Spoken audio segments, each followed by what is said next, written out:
Good evening, ladies and gentlemen. My name is Angelo. I'm going to be talking to you today about how computer animation has evolved with the use of technology. Let's all get started. Computer animation, it all began around the age of the Cold War. MIT came up with this program called Sketchpad. Sketchpad was a program that was used to do vertical and horizontal lines.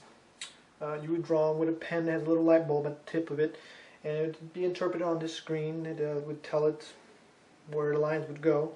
So, and you would click on each line, the verticals and the horizontals. You would tell it which ones were horizontal, which ones were vertical, and the computer would do the calculations. It would make a perfectly straight shape. At the same time, we also had automotive companies that had their own programs that would do basically the cars, design them in two-dimensional and 2D. And it was at the same time, and that's how computer graphics first began with those two programs. They were very important programs.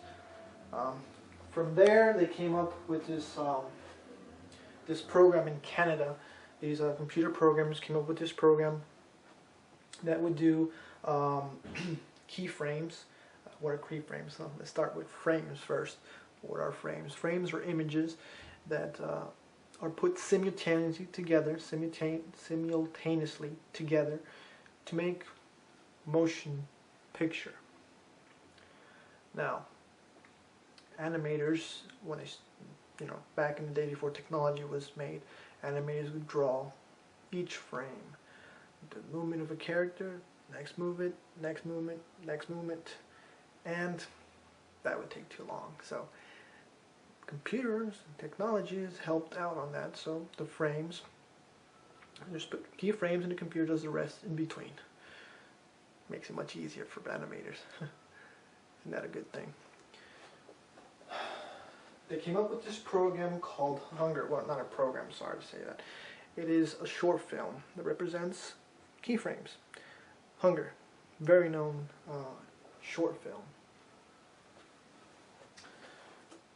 From there, the University of Utah, they wanted to make three-dimensional objects that were just only 3D, but also looked real. They didn't want to use circles or squares, a shape so simple. They wanted to use something more organic, something like a teapot, where it had curves, good curves, it had good shading.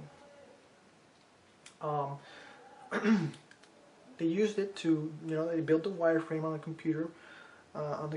Then they would give it shading, then they would give it texture mapping. They could add cloth looks, brick looks, or whatever they wanted to make it look like. Maybe even the pot looked like skin. Then from there,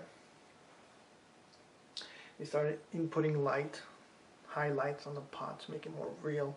Then they started adding reflections, of course. What makes things very real in environments, things how light reflects depending on the material it has. Of course. If not, it wouldn't look real. Regarding that, there's somebody that's very important. His name is Paul Debevec. He's the one that was in charge of, well, not in charge, he specialized himself on how light reacts in different environments. He made this short film called Fiat Lux that represented how light interacted in different environments, different materials, reflections and stuff. And he's a very important person, and he's the one that involved the realism in how light and all that in today's animations are. From there, Sexy Robot, that was another innovation they came up with. Sexy Robot was the first animation that had real human movements. How did they do it? They did it with these little sensors they would put on the body of a person, and that person would do different movements. A camera would pick up these sensors, and those sensors would be interpreted on the computer on the animated character they made, and make the character move realistically, of course, on a human body.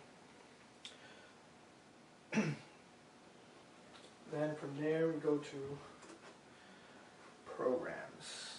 They come up with these programs now, Alias, to make things more real. Program that had the whole package, that had rendering possibilities, that animation possibilities, all animation possibilities you could ever think of.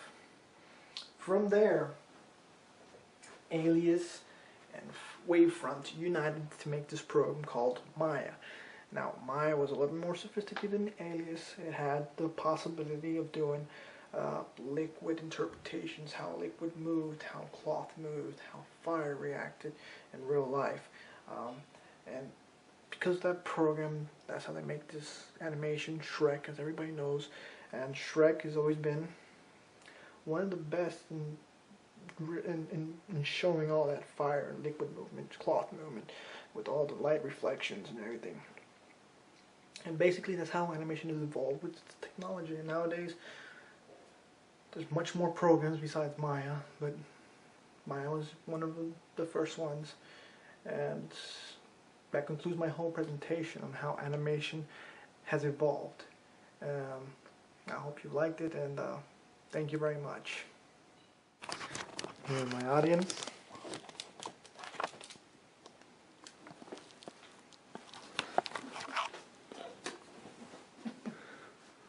Anybody have anything to say? Nothing. It's good.